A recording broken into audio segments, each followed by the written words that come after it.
तेज़ी है ना ही गिरावट है।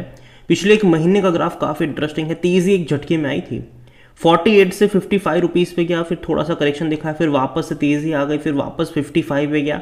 उसके बाद अगर आप देख रहे हो ना, तो पिछले एक हफ्ते से नाम मात्र की गिरावट तो है यहाँ पर। 1 रुपये गिरा है। अगर आप देख लो 55 रुपीज़ से अगर आप इसको देखोगे तो 1 रुपये की गिरावट यहाँ पर हमें पिछले 10 दिनों में देखने को मिली है।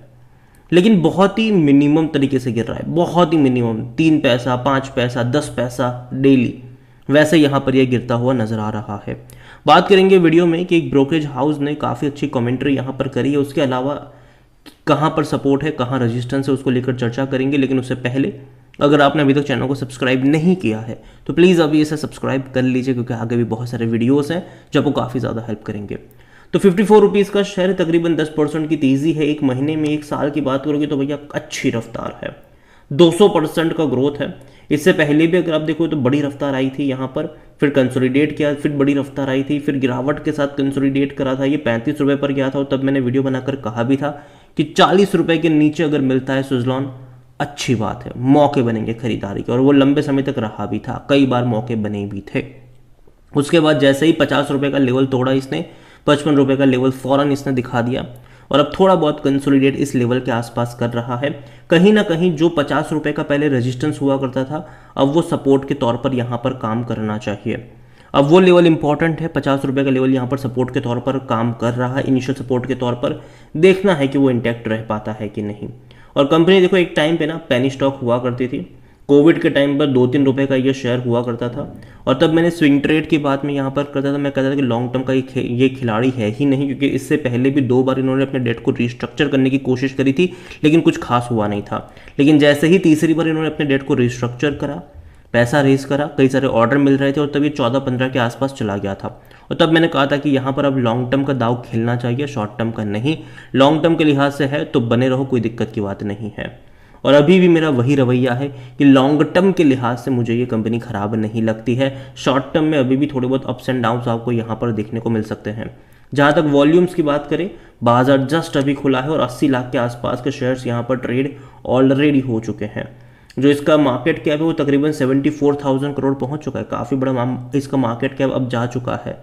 और जहां तक बात करी जाए इस कंपनी में, according to Moneycontrol user, तो 100% लोग कह रहे खरीदारी करो, बेचने की बात कोई भी नहीं कर रहा है।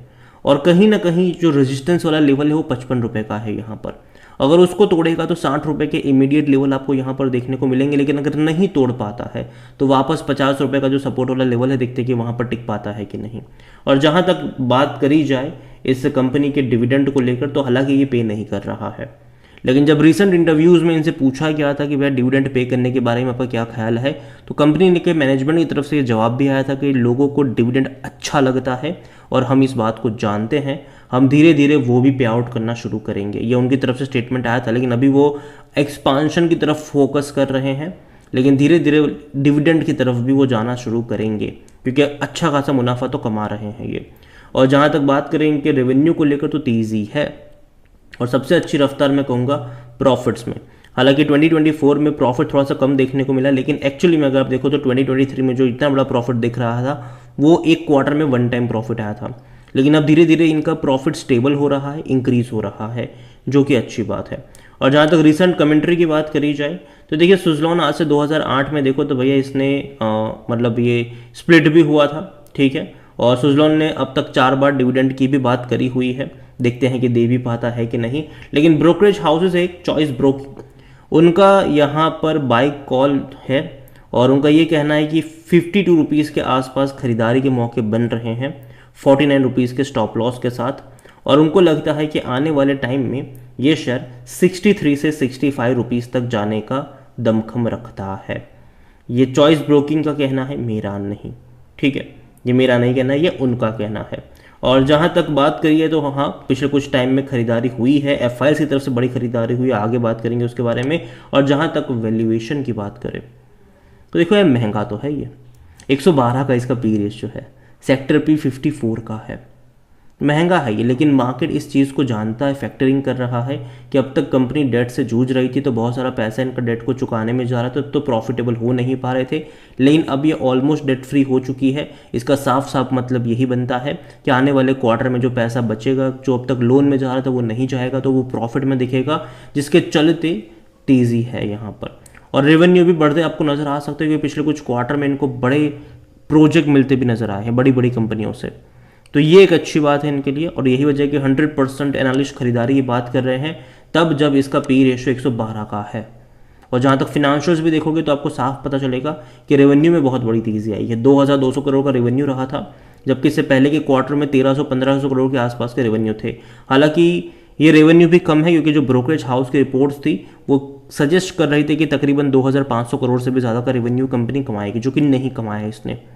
तो ये नेगेटिव था, और यही वजह थी कि जब रिजल्ट्स आए थे, भले ही आपको पिछले क्वार्टर के कंपैरिजन में अच्छे लगेंगे, लेकिन जो वैल्यूएशन है, जो एक्सपेक्टेशन है, उस हिसाब से ये नहीं आए थे अच्छे, तो तेज़ी नहीं आई थी उस टाइम पर।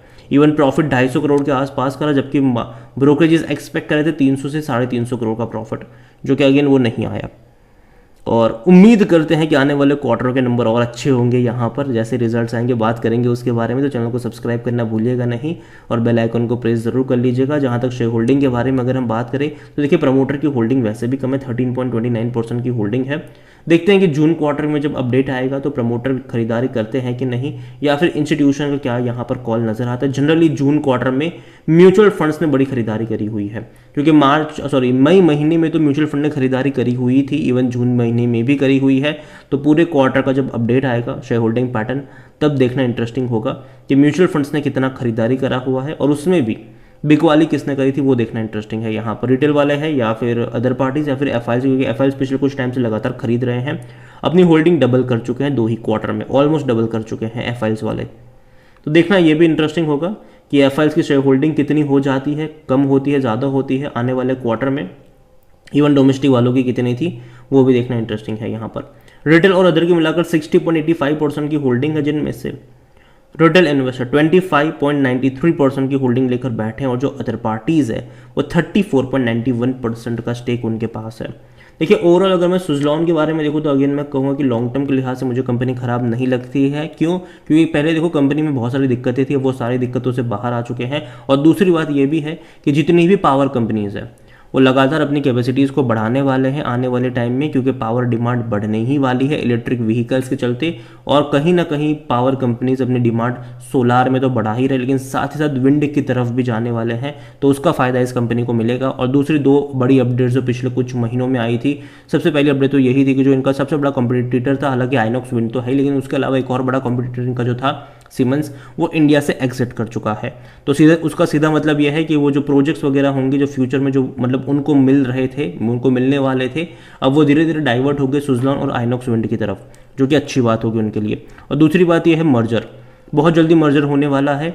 सुज़लॉन की ही एक सब्सिडरी कंपनी जो है, जो मेंटेनेंस वगैरह का काम करती है, उसको इसके साथ मर्ज कर दिया जाएगा। तो भैया उसके भी बैलेंस शीट यहाँ पर दिखना शुरू हो जाएंगे, जो कि अच्छी बात होगी। तो देखना इंटरेस्टिंग होगा कि चीज़ें कहाँ पर होती है, क्या होती है। ओवरऑल मैं इतना ही कहूँगा कि लॉन्ग टर्म का गेम यहाँ पर खेलना चाहिए, लेकिन इसका मतलब ये नहीं कि अभी जाके बहुत सारी क्वांटिटी खरीदारी करके बैठ जाओ, क्योंकि अगर आप इसका ग्राफ देखते हो तो लगातार धीरे धीरे नीचे की तरफ जा रहा है। तो आपका जो अप्रोच है वो बाय ऑन डिप्स का होना चाहिए, ना कि किसी एक लेवल पर बहुत सारे शेयर्स के खरीदारी करने का। और मुझे लगता है कि कहीं ना कहीं 55 रुपये का लेवल रेजिस्टेंस के तौर पर काम कर रहा है, और 50 रुपये के लेवल इनिशियल सपोर्ट के तौर पर काम यहाँ पर करता हुआ नजर आ सकता है।